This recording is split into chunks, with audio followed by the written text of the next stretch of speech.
ವಿಜಯವಾಣಿನಲ್ಲಿ ನನಗೆ ಒಂದು ಕರೆ ಬಂದಿತ್ತು. ಮನೋಲ್ಲಾಸ ಅಂತ ನಮ್ಮದೊಂದು ಲೇಖನ ಮಾಲೆ ಒಂದು ಶೀರ್ಷಿಕೆಯಲ್ಲಿ ಒಂದು ಕಾಲಮ್ ಇದೆ. ನೀವು ಅದಕ್ಕೆ ಬರೀಬೇಕು ಅಂದರು. ಸೊ ಅದಕ್ಕೆ ಬರಿತಾ ಹೋದೆ. ವಾರಕ್ಕೊಂದು ಸಲ ಬರ್ತಾಯಿತ್ತು ಮನೋಲ್ಲಾಸ ಅಂತ.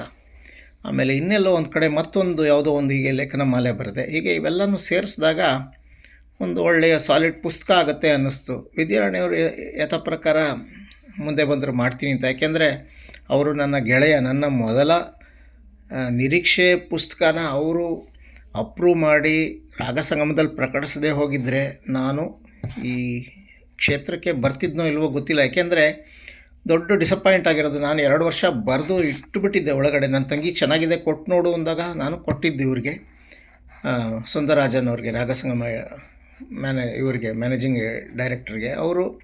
ಅವರ ಎಡಿಟರು ವಿದ್ಯಾರಣ್ಯ ಅವರು ಕೊಟ್ಟು ಈ ಪುಸ್ತಕ ಬಂತು. ಇದರಿಂದ ಏನಾಯಿತು, ನನಗೆ ಬರೆಯೋಕ್ಕೊಂದು ಆಸೆ ಆಯಿತು. ಬರಿತಾ ಹೋದೆ ನಗು ಬರುತ್ತೆ ಬರಿತಾ ಹೋದೆ ಅನ್ನೋಕ್ಕೆ. ಏಕೆಂದರೆ 2015ರವರೆಗೆ ಅಂದರೆ 95 2015ವರೆಗೆ 35 ಕಾದಂಬರಿಗಳು ಅಥವಾ 35 ಪುಸ್ತಕಗಳಿದ್ವು.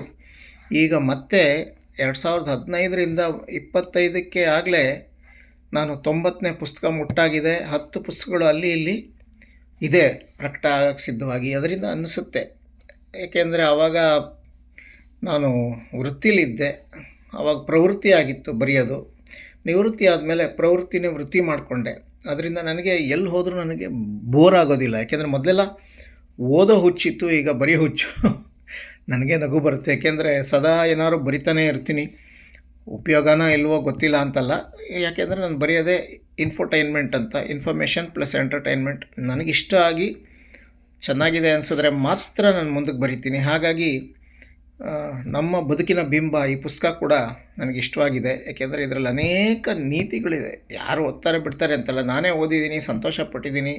ಕೆಲವೆಲ್ಲ ನಾನು ನನ್ನ ಜೀವನಕ್ಕೆ ಅಳವಡಿಸ್ಕೊಳಕ್ಕೆ ನೋಡಿದ್ದೀನಿ. ನಿಮಗೂ ಅನುಕೂಲ ಆಗುತ್ತೆ. ಅದರಿಂದ ಈ ಪುಸ್ತಕ ನನಗಿಷ್ಟ. ನಮಸ್ಕಾರ.